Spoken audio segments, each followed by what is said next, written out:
Hello guys, आपका हमारे YouTube channel पर स्वागत है। अगर आप हमारे चैनल पर नए हैं और अभी तक चैनल को सब्सक्राइब नहीं किया है तो प्लीज़ चैनल को सब्सक्राइब करें, लाइक करें, कमेंट करें और अपने दोस्तों के साथ शेयर करें। जैसा कि नंदनी और भूमिका के बीच खट्टी मिट्टी नोक झोंक चल रही थी।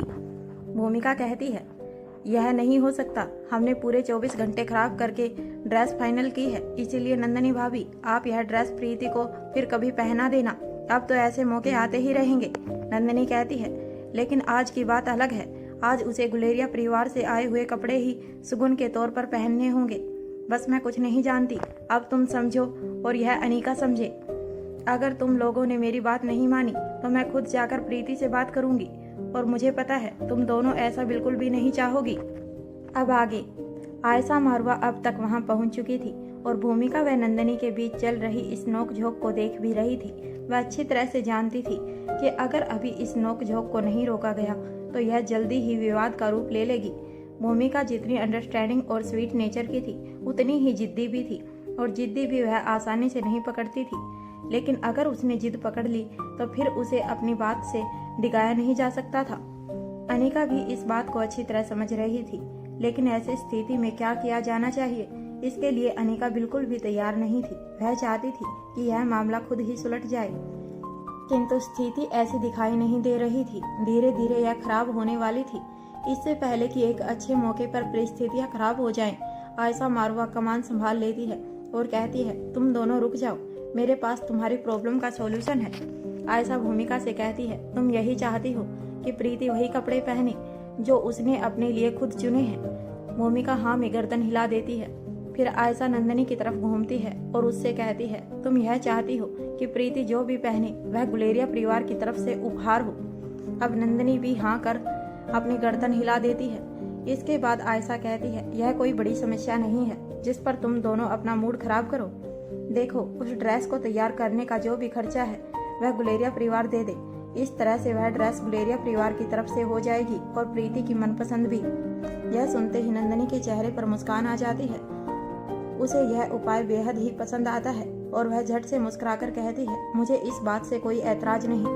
भूमिका अपने स्वभाव के अनुसार अपनी दोनों बाहें आयशा के गले में डाल देती है और कहती है, aunty ji you are great, इसलिए तो आप मेरी फेवरेट है।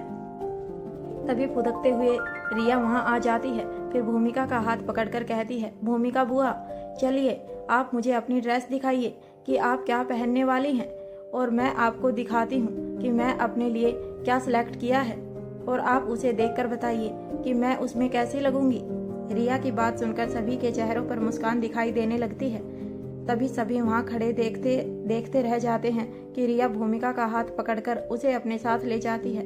उन दोनों की सजने संवरने को लेकर ट्यूनिंग को देखकर सभी हंसने लगते हैं। वैसे भी रिया को भूमिका शुरुआत से ही उसके स्टाइल के लिए बेहद पसंद थी और दोनों की एक जैसी पसंद होने के कारण भूमिका को भी रिया बेहद प्यारी थी। सनी का कमरा। धीरे धीरे दोपहर भी ढल चुकी थी। अब तैयार होने का वक्त हो चुका था। सनी और ओमकार दोनों ही बेड पर बैठे हुए थे। दोनों ने ही अपने हाथ पीछे की ओर करके बिस्तर पर टिकाए हुए थे और गर्दन ऊंची करके छत की ओर देख रहे थे। उनके पैर बिस्तर से नीचे लटक रहे थे। वह दोनों ही अपनी अपनी दुनिया में खोए हुए थे और गहन विचारों में मगन थे। तभी ओमकार कहता है, मुझे लगता है कि तुम्हें तैयार हो जाना चाहिए, आज तुम्हारे लिए खास दिन है। मुक्ता भी समय से पहले ही यहाँ पहुँच जाएगी, तुम्हें उसके वेलकम के लिए वहाँ मौजूद होना चाहिए। आज हर किसी की निगाह तुम दोनों पर ही होगी। हमारे सभी रिश्तेदार और मुक्ता के सभी रिश्तेदार तुम दोनों को साथ में देखेंगे और मेड फॉर ईच अदर के फॉर्मेट में तुम्हें फिट करने की कोशिश करेंगे। इसीलिए तुम्हारे ऊपर मोरल रिस्पॉन्सिबिलिटी है कि तुम किसी भी मामले में मुक्ता के रिश्तेदारों को मायूस ना करो, क्योंकि मुझे पूरा विश्वास है मुक्ता हमारे रिश्तेदारों में से किसी को भी मायूस होने का मौका नहीं देगी। सनी कहता है, मुझे तैयार होने में कितनी देर लगेगी? जरा सी देर में मैं तैयार हो जाऊंगा, लेकिन मैं तैयार तब होऊंगा जब तुम अपने लिए एक सूट फाइनल कर लोगे।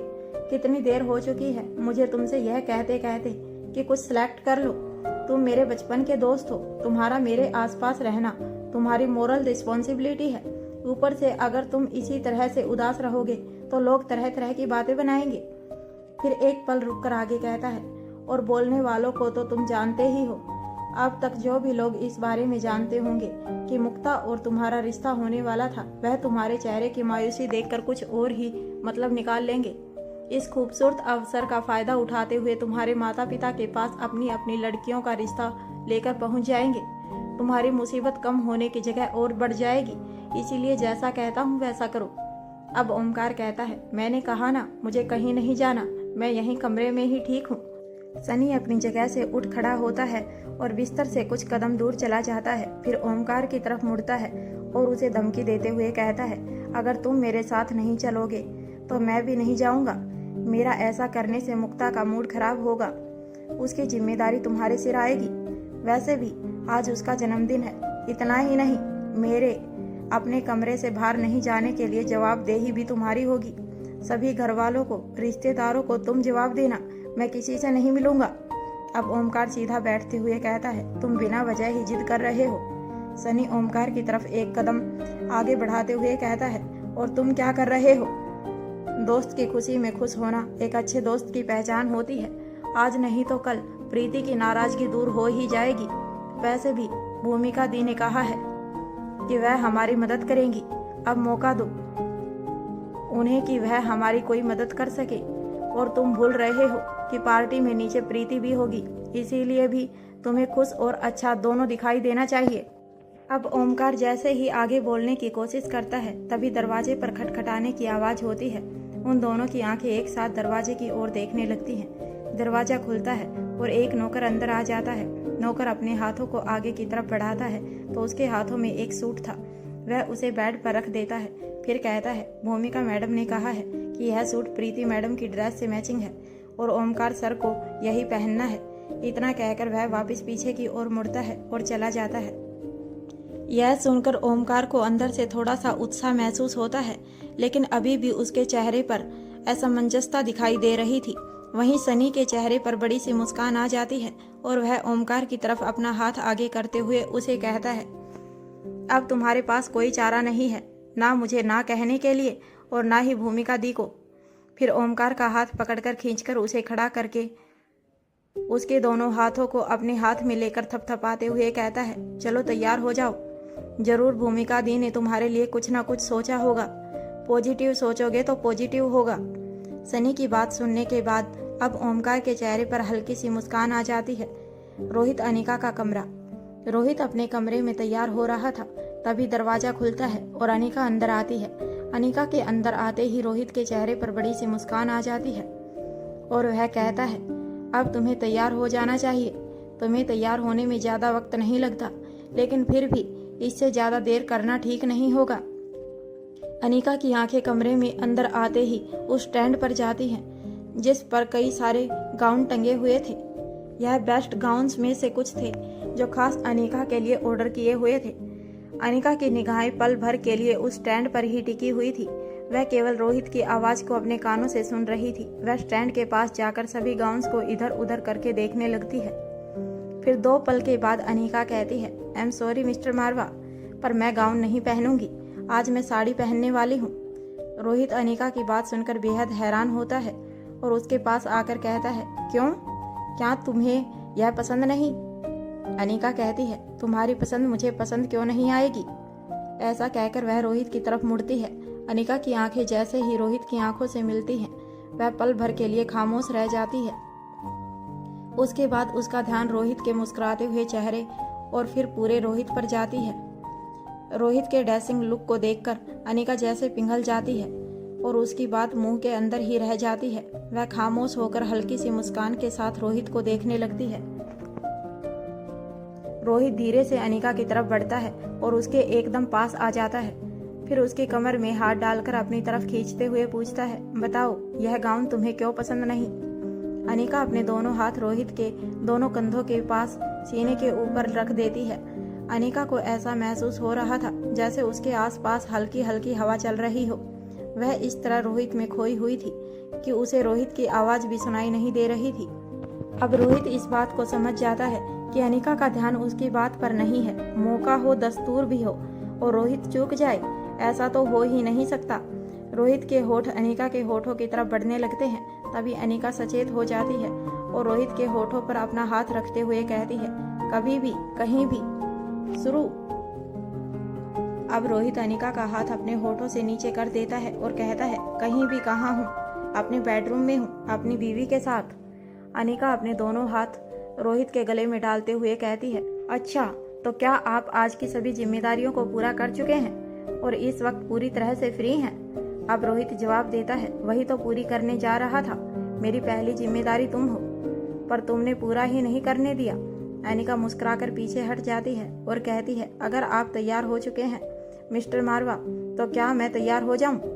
अब रोहित फिर से उसी बात पर आ जाता है, पहले यह बताओ कि तुम्हें कैसा गाउन चाहिए?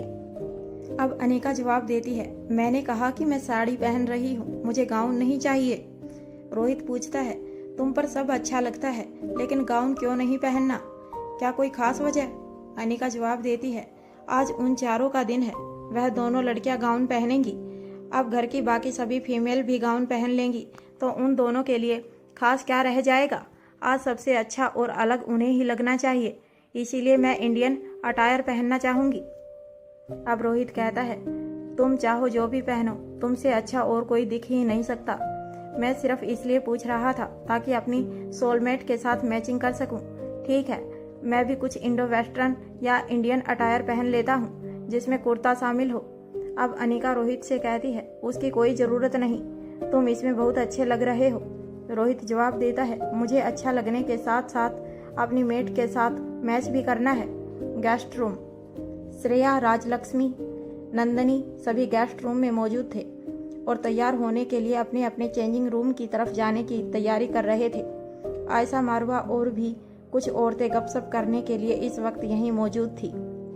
ठीक इसी वक्त भूमिका वहीं पहुंच जाती है। भूमिका वहीं दरवाजे पर चुपचाप खड़ी हो जाती है और सभी की तरफ देखने लगती है। तभी सभी का ध्यान भूमिका पर जाता है। भूमिका को इस तरह खामोश देखकर श्रेया कहती है, आओ भूमिका, देखो और बताओ मेरी साड़ी कैसी लग रही है? अब भूमिका कहती है, क्या राजलक्ष्मी भी साड़ी पहन रही है? राजलक्ष्मी भूमिका की तरफ देखकर हाँ में गर्दन हिला देती है। अब भूमिका कहती है, ठीक है, घर की सभी फीमेल साड़ी पहन रही हैं, लेकिन कम से कम इन दोनों को तो छोड़ दो, इनकी हालत देखो। फिर उन दोनों की तरफ देखते हुए उनसे कहती है, मुझे लगता है कि तुम दोनों को गाउन टाइप ड्रेस वियर करनी चाहिए ताकि इस कंडीशन में कंफर्टेबल रहो। इससे पहले कि उन दोनों में से कोई कुछ कहता, भूमिका बाकी सब की तरफ देखते हुए कहती है, क्या यहाँ पर कोई भी ऐसा नहीं जो ठीक समय पर ठीक ठीक जानकारी दे सके? मैंने आज के लिए वेस्टर्न ड्रेस डिजाइन करवाई थी। अब बताओ, एट द मोमेंट मैं साड़ी कैसे पहनूं? अब मुझे कुछ नहीं मालूम, मैं वही ड्रेस पहनने वाली हूँ। भूमिका की नाराजगी देखकर नंदनी आगे कहती है और भूमिका का हाथ पकड़कर अंदर लाते हुए कहती है, क्या भूमिका, यह बात बात पर रूठना लड़के वालों का काम होता है। अब तुम लड़की वाली होकर भी ऐसे बात बात पर रूठोगी तो कैसे चलेगा? अब हमारे जमाई राजा रोहित मारवा की बहन होने का नाजायज फायदा मत उठाओ। जहां भूमिका का दिमाग इतना खराब हो रहा था, वहीं नंदनी की बात सुनते ही वहां मौजूद बाकी सभी हंस पड़ते हैं।